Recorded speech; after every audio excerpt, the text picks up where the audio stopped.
What's up, guys? Welcome back to the channel. Here we are with another reaction. In this one, we have how I see the UK as an American abroad. Before we dive in, if you guys happen to enjoy, please don't forget to subscribe, give the video a thumbs up. Also, if you'd like to support the channel by becoming a member, all you gotta do is hit that join button to receive your exclusive benefits. Let's get to it. I've been here in the UK for about a month now, and since I made a video about why I left the US to come here, I wanted to share with you what my experience has been like so far being here as a foreigner and especially as a solo female traveler. And at the end of this video, I'll tell you why it's made me sad, actually, and Oh, that's something that I definitely didn't expect. really?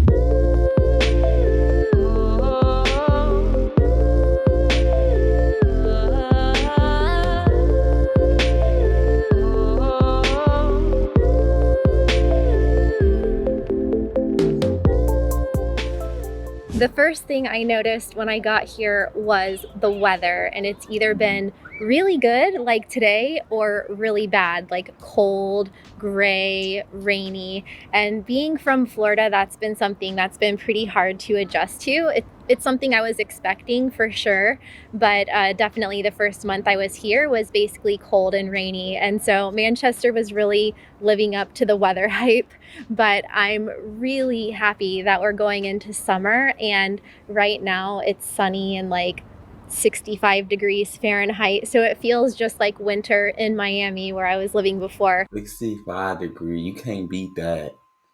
That's perfect weather. 65 degrees Fahrenheit. That's perfection. That's not too hot. That's not too cold. That's perfection. So I'm really happy about that. I've just been definitely using my heating a lot, which I'm hoping isn't going to be too expensive. And I've I also been feel using that. my fireplace, which is Oh, actually quite cozy. But some of the locals were joking with me that they're like, if you need the fire now in the springtime, then you're going to be literally in the fire when winter comes I and it's feel getting that. dark at 4 p.m. So I'm really Ooh. enjoying these nice sunny days until 10 p.m. It's supposed to be sunny here all week, so Hey. really happy about that, but it's definitely That been is an beautiful. adjustment when I first got here. The next thing I noticed is how genuinely nice everyone is and so friendly and welcoming. You can basically just go up and talk to strangers and they will talk back to you. It doesn't matter if you're in a grocery store or in a taxi or talking to somebody who's sitting on a park bench. Everyone is just really happy to have a chat, and it's something that sadly caught me off guard at first, but people are just having a normal pace of life. They're not in a Hmm. hurry.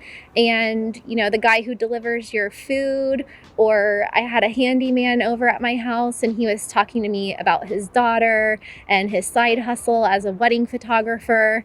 And it's just been really refreshing to just be able to talk to people. And they always say, see you later. Like, you'll, instead of bye, it's like, see you later. It's kind of like in Spanish, how they say hasta luego. Yeah. Like, they never say goodbye. And it's like, even if you'll never see that person again, they're like, see you later. And so now I've started saying it too because I really like it. And another thing that they do is call you love. So I noticed this when Mhm. I went to buy a bike and the lady was like texting me, oh, hello, love. Like, yeah, sure, come on over, love. And now I've like noticed it everywhere. Like, I hear people saying it in the convenience store and just on the sidewalk. And I think that's really friendly and cute to Yeah. just call people love, or in the coffee shop or something.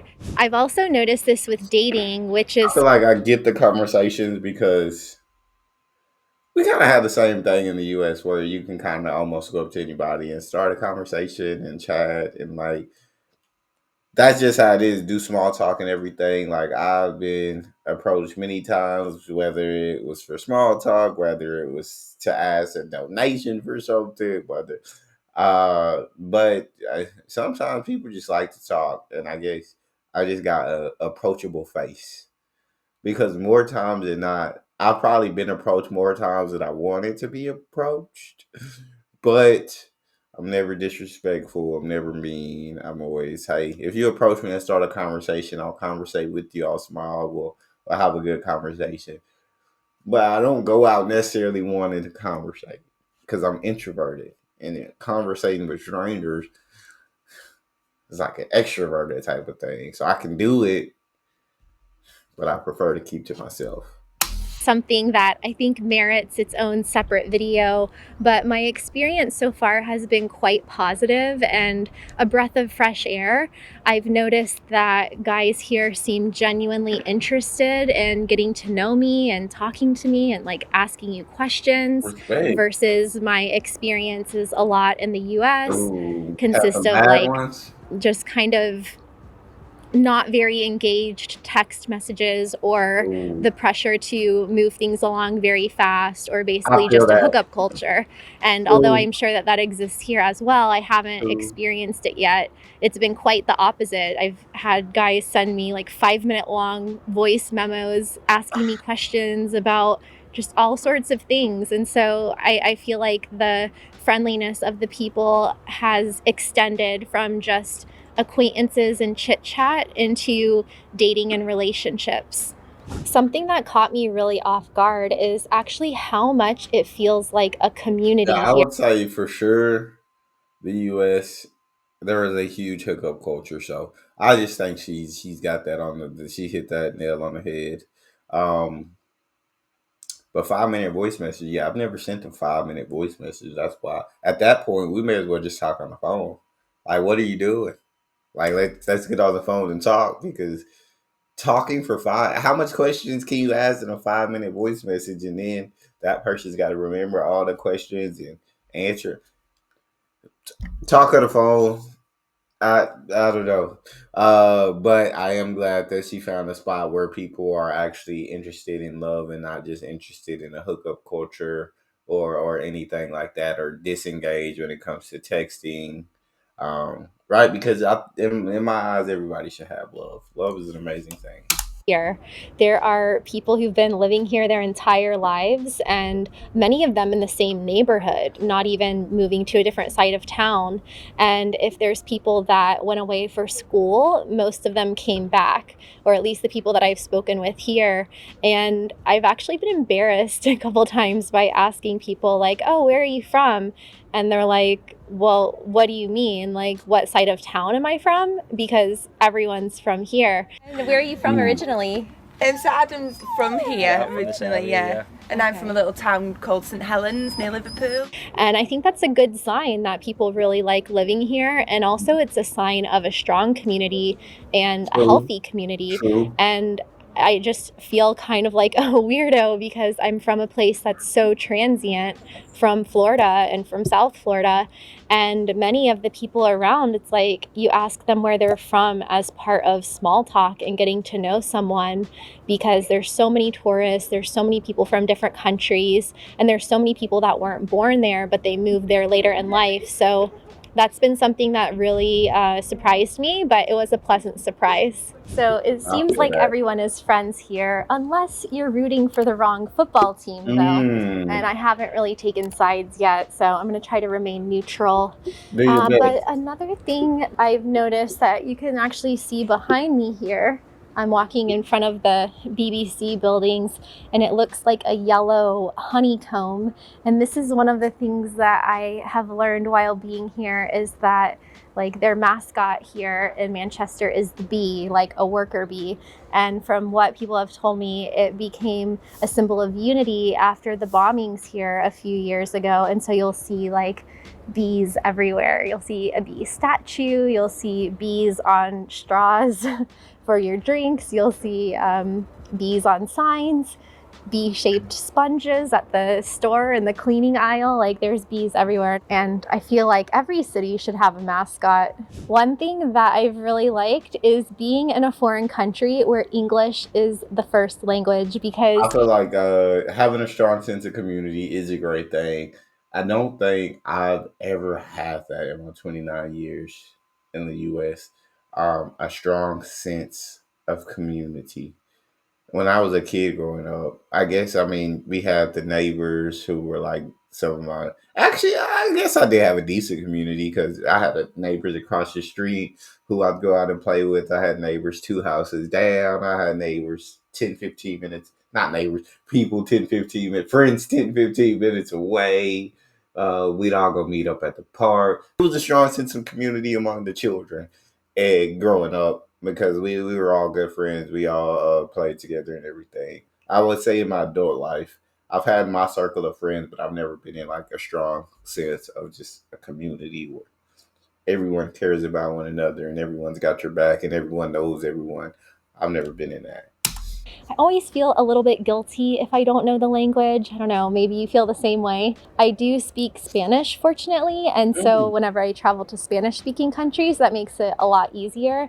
But there's quite a few countries where I don't speak the language, and so it's been really nice to be somewhere where everyone speaks English and I don't feel bad asking for things in English, although the accents have been a bit I difficult feel in that. some cases. I would say, I mean, I understand a lot of people, but now and then there's some slang that I don't know, or there's someone with a much thicker accent, and it can be hard for me to understand.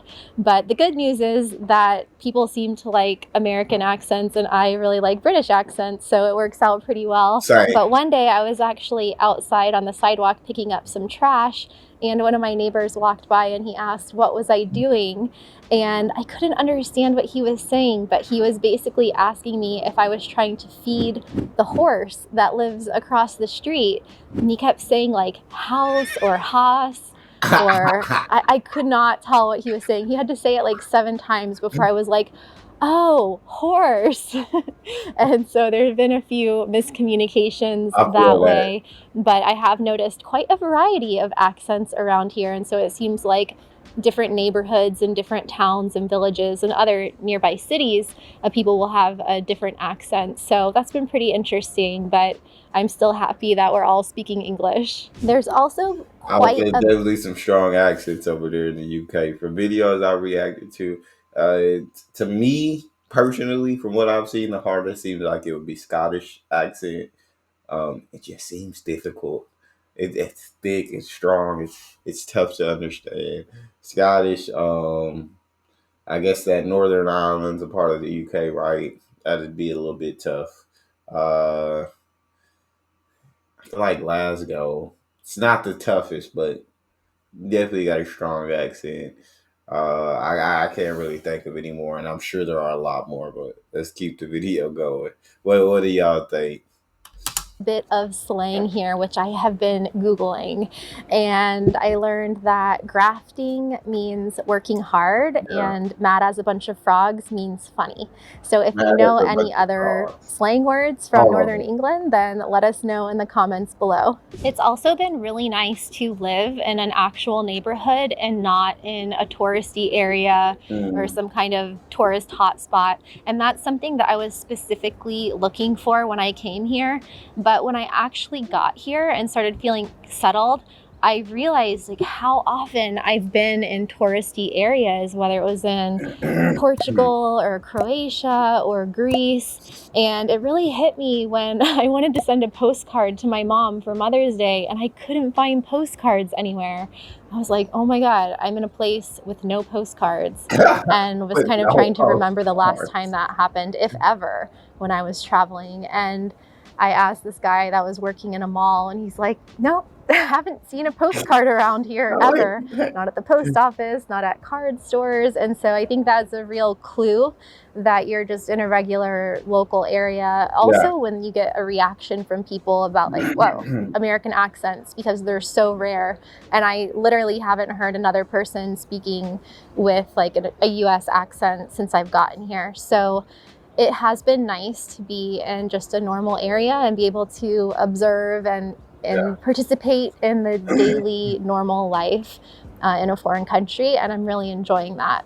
You also get a sense of what the city is actually like and not the whitewashed version of it. Like there's some areas that are really nice and that have been gentrified, and then there's some areas that aren't and they're full of trash on the Oh, ground, or they're just kind of not the best oh, parts of town. kind of run down. I guess that's what you get in a lot of countries, though. You have your nicer areas, and you have your not so nice areas.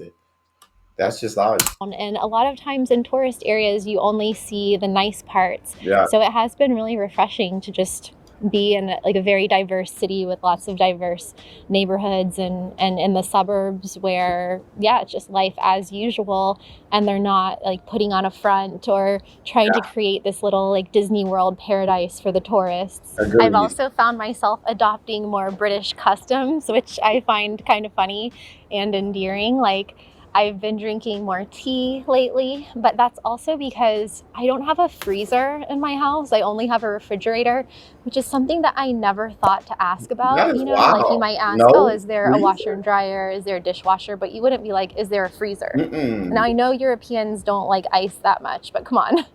So yeah, Yeah. I no No free. I mean, this is the first time I've heard of somebody not having a freezer in the UK. So y'all talk to, is that common to not have like a freezer?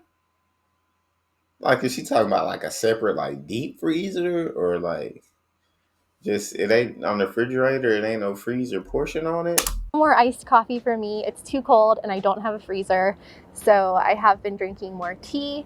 I've also become addicted to crumpets. I Mm, don't even really know what a crumpet is. It kind of looks like an English muffin, but it has a different texture. mm. I've been eating like one or two crumpets a day, or scones or something like that. Speaking of washers and dryers, I don't have a dryer and I do I know really about miss that. that. There is a wash dry fold place near my house, so I'll take the towels and sheets there, but in general, just been hanging stuff out to dry the old fashioned way. Something that I thought was going to be worse than it is the drinking culture. Like, people told me I would just see drunk people everywhere and see people throwing up on the sidewalks and stuff, and I haven't seen that at all. People have been very, very friendly at the bars and clubs and restaurants, and I haven't noticed anyone drunker than in other parts of the world. So, yeah, that's Okay. been totally fine. As I expected, the cost of living is definitely lower than it is in the US. Not surprised Now, at all. London, of course, is going to be more Of expensive, course. Almost and not the mainland same as Europe like New is York. definitely less expensive than here. But in general, like my food bill, cell phone, internet, things like that are a lot cheaper. I've noticed that something that might cost $7 or $8 in the US, or even $9, is like £1 or £2 here. So if you get a salad at a grocery store that's like $9 or $8, it will be like £2 here, maybe £3. That's a gigantic difference. I don't eat salad, but that is a gigantic. That's A crazy. bag of tangerines or oranges that would be Wow. $7 costs £1 here. Serrano ham that costs $7 or $8 Oh, I costs never one ate or two that. pounds here. So you're Dang. really saving a lot of money on groceries Yeah, and you eating are. out and stuff. But the internet has surprised me because it's really slow in some places, but then Oh, it's like fiber optic fast internet in other oh, areas. Like when I first moved into my house, the internet was like 5 megabits per second, which I haven't super seen in at slow. least 10 years or more. Yeah, And I didn't even know they had internet that was that slow anymore. And they called it broadband. But I was able to get a contract with Virgin Media where I now have 500 megabits per second.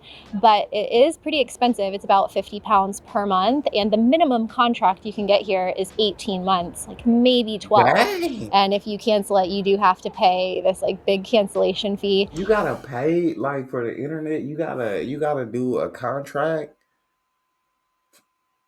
I thought internet was something you can just go cancel at any time. Like, hey, I'm moving. I need to go ahead and cancel or move it to this other place. But to pay the minimum contract is 18 months. That's kind of wild. But yeah, for internet, I feel like I need at least a gigabyte download upload speed, just because YouTube. Like, and some of these videos are still a little laggy when I look at them after I finish them, and there's a little bit of lag, and it's extremely frustrating because I pay about $100 for internet a month. But yeah, I need that kind of speed. I'd want faster, but the internet people that serve the area that I live in, because we can't just go to any internet people that got to serve that area. Their fastest speed is only like 1.2 gigs. But in the US, like you can, even if you have a contract, you can pretty much get out of it, I feel like. So the internet has been more than I expected. We'll have to see how much the utilities are with all that heating, but at least I don't need air conditioning in the summer. So that will be good. Yeah. As I mentioned at the beginning of this video, though, there is something about being here that has made me feel quite sad, and it took me a couple weeks before I could really put my finger on it. And I think it's a combination of things. Like, I think it's the friendliness of the people. I think it's the very healthy pace of life and the community aspect that when it all combines together, I've realized that it makes me feel very nostalgic and like Mm, sentimental about my childhood, I feel oddly that. enough. Like, it feels like being here feels like what the US was like 20 or 30 years ago. And I Mm, don't know if it's because I feel like I've that. gotten older, and so as an adult you perceive the world differently, You definitely but do. I do feel like the US was different, especially before the internet and before the toxic media culture Yeah. that we have today. And what makes me sad is that even though there's debates here and there's politics and there's debates over the economy and different points of view and different religions here in the UK, I feel like it's just a healthier place to live in general, and that the narrative is not as damaging or divisive as it is in the US. And so, even though they have technology here, they have internet, they have tabloids, they have like all of those same things, there's something that's more civil about being here. And Mm, it makes me wonder if we'll ever see that again in the US. It's like kind of going back to what it felt like growing up in the US in the 80s and 90s when things felt more community oriented, the pace of life felt slower. Like, even though I'm sure there was a rat race mentality in the 80s, it was like probably. in the town where I grew up in Florida, it was like a small town, and yeah, things were just more relaxed. You knew your neighbors, you had more connections with the community, and it seems like now maybe it's like that in some of the smaller towns and cities in the US, but Yeah. especially in the bigger cities and places where there's big tech hubs or big Mm, tourism hubs, it feels like it's very hard to really connect with the community. People are always coming and going, and yeah. then there's this kind of underlying tension about the political situation that is just kind of this hanging over the country. And so I guess Yeah. that's why I've been feeling a bit sad here, like almost jealous of what people have here, and I don't know if they would see it that way. Like, I don't know if the locals would see things the same way, I but don't think I so. just Cause feel I've like seen videos about the UK where like there's divisiveness over there as well. Maybe not to the extent of the US, but I've seen some divisive videos with the UK when it comes to politics and these things. So I feel like maybe just certain parts of the country you don't feel it as much. But I'm gonna let her finish the video, then I'll give my opinions. I wish that we had more of this feeling that I get here in the US. But I am really glad that I came here, and I'm looking forward to sharing with you more of my discoveries as I travel around England and Scotland this summer. So make sure those notification bells are on. And if you're curious about what my first month was like in Portugal compared to the UK, then you can check out that video next. Okay, I was gonna say I do agree in a sense. I feel like the U.S. has definitely changed over time. Um, it seems like people just have no empathy or sympathy these days. People are so against each other that they don't care what you're going through. That they don't care if you're homeless. They don't care if you can't afford to pay hospital bills. It is really sad when you sit here and think about it because that's heartbreaking, right? To stop caring about other people. Whereas growing up as a kid, and I think it's what she said, you do perceive the world differently as a kid. Like I said, as a kid, I thought I had a good community. I had friends across the street, friends two houses down, friends 10 minutes away, friends, we'd all meet up at the park. Like, as a kid, it was strong, but as an adult, um, and I guess I grew up in a social media age, so you just see so much like hate being spewed over social media and so much. Uh, and it is sad. It is a sad thing to see, but you just kind of accept it as the reality, unfortunately. But y'all talk to me in the comment section. Let me know what you think. If you guys enjoyed, don't forget to subscribe, get a bit of thumbs up, check out the next. I'll see y'all next time.